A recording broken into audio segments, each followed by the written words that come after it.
Hi everyone, Vincent Nguyen here for Android Community and Slasher.com. I'm just about wrapping up my review of the Galaxy Nexus as well as Ice Cream Sandwich, which is Google's new operating system for Android. So I kind of want to go through some of the hardware features that are new on the Galaxy Nexus as well as some of the new features for ICS that I really like so far. So with that, let's go ahead and dig into it.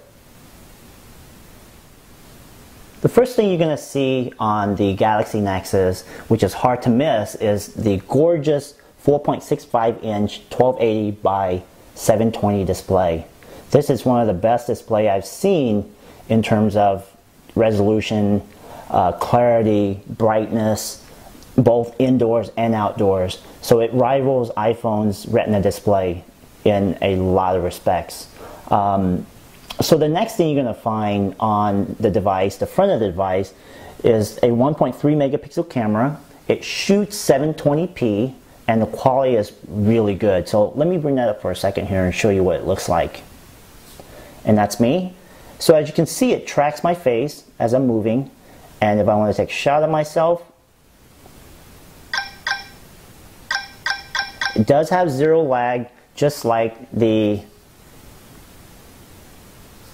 5 megapixel camera on the back, and it does shoot 1080p, has a flash, and the quality is, I would say, pretty good, but possibly not up to Samsung's high standard of output in terms of the best quality picture you can produce right now compared to their 8 megapixel camera. Alright, so the other thing I want to point out, it's got a micro USB for charging and syncing, 3.5mm jack, a mic here, and a mic on top. Volume rocker on the left hand side, power button and lock button on the right hand side. There is a 1750 milliamp battery on the back. The LTE version on Verizon should have an 1850 milliamp, so hopefully that will give it a little bit more runtime. It's super thin, coming in at about 7.96 millimeter in thinness. Weighs a little bit less than the iPhone at 4.9 ounces, I believe. There you go. It's just a gorgeous device overall. It feels really good in your hand. This configuration is HSPA Plus, so it'll work on T-Mobile and AT&T. It has AWS support for T-Mobile's so-called 4G. It has 16 gigabyte of RAM, no external micro SD card slot, so you're stuck with that. Now the LTE version on Verizon is supposed to have 32 gigabyte in terms of memory. So let's go ahead and switch over to talking about ICS. So in the place of the capacitive buttons are now the virtual buttons. So there are three: the back, the home, and to the far right will let you know all the apps that's currently running. So if this list gets overwhelming, you can simply get rid of it by any of the apps that are open by swiping it left or right. You can also do that with notification. Unlike iOS 5, on iOS 5 you have to clear out all notifications under that group altogether.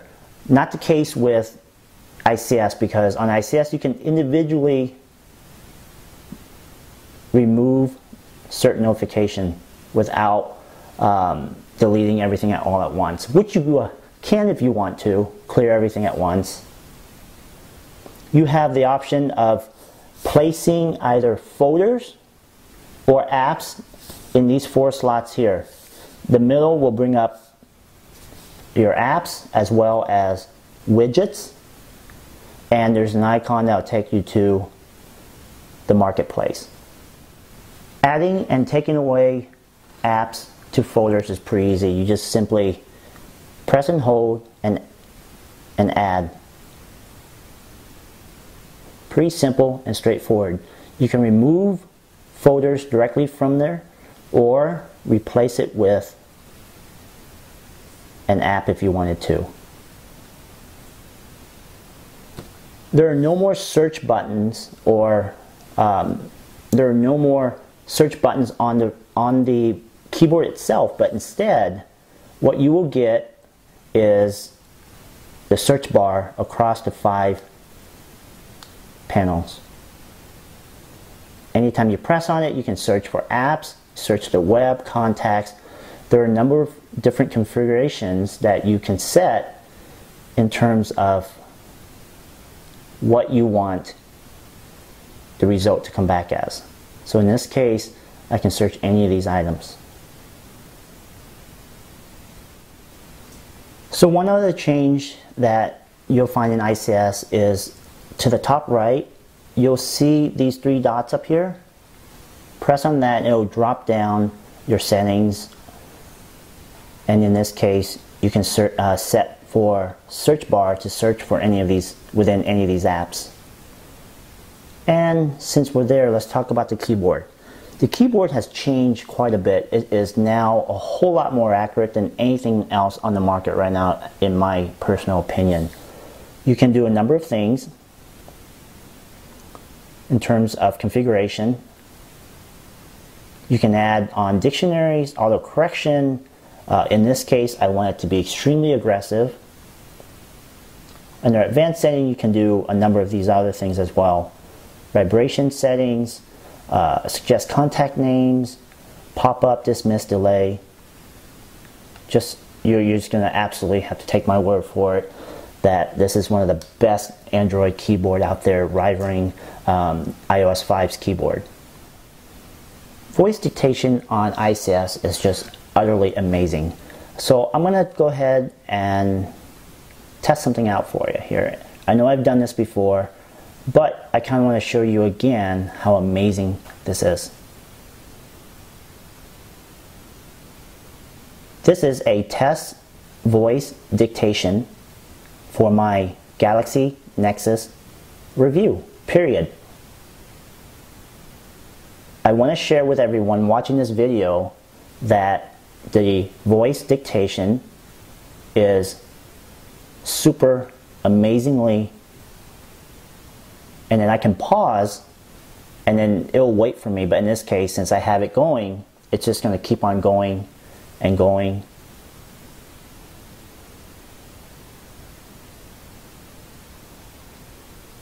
And as you can see, if I'm just sitting there, it'll just wait and pause for me to continue. And if you're done, you can hit done.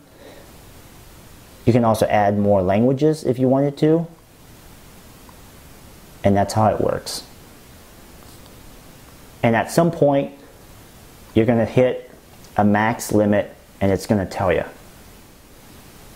Web browsing on the Galaxy Nexus is just amazing, especially with the 720 display. This is one of the fastest browsers on the market right now. Pinch zoom.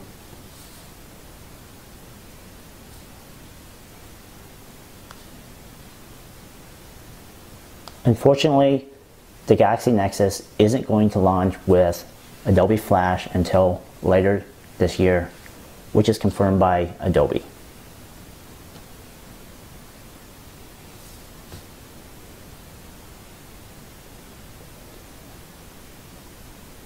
You can have up to 16 tabs. Once again, if you don't want something saved, you can swipe to get rid of it. You have bookmarks options,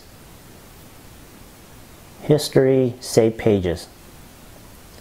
Once again, the 3 dots will bring up the submenus. In this case, New incognito tab, history, save pages, and settings. From there you can set up however you want the browser to behave. The gallery has gotten a makeover as well. So in this case, this is something that I'm curious about as to why it takes a little bit longer to load up all the albums. To the top left are all the pictures that you've taken with the camera. As you can see, I've taken a lot. And once it's up, it loads extremely fast.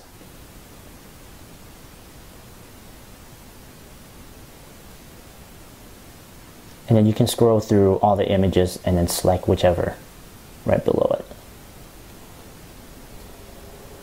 It does dump in all my pictures from Google Plus as well. Options, and then from here you can also take a picture. So while we're here, I just want to make a quick note about the camera app. It's kind of clumsy, if you will, to select between the different options. I would rather just to be able to pick on the display versus having to hit this and then select whatever I want. You can swivel the camera around to the front facing, swivel it back, different options, flash on, off, auto white balance, scene mode, and other options. There's a panorama option here as well. In the video option, you can turn on the flash, turn off, different effects,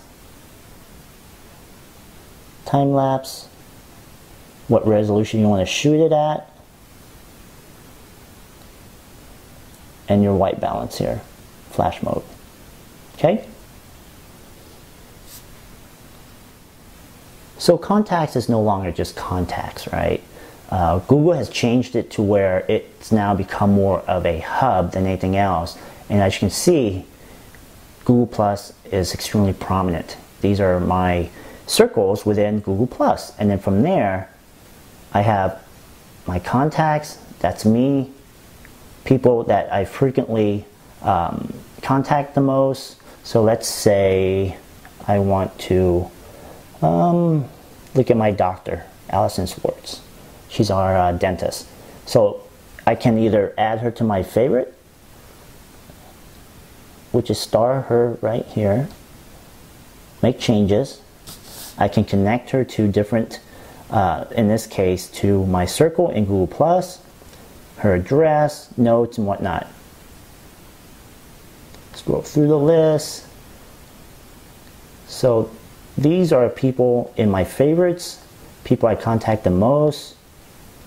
You can even go as far as set up your accounts, what you want to be, what you want to show up, your different display options. It just works really well. So to wrap up this review, I just want to make one quick suggestion on how Google can improve the facial recognition. As you can see there, I was able to unlock it pretty quickly by just sticking my face in front of the front-facing camera. And for the most part, it's extremely accurate. Now, I would love it if Google can improve on allowing me to have multiple profiles saved. In this case, I had my sunglasses on, and as you can see, it doesn't work.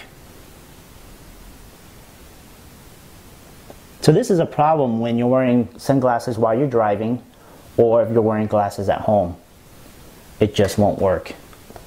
I hope that this will pass on to us down the road as a feature upgrade.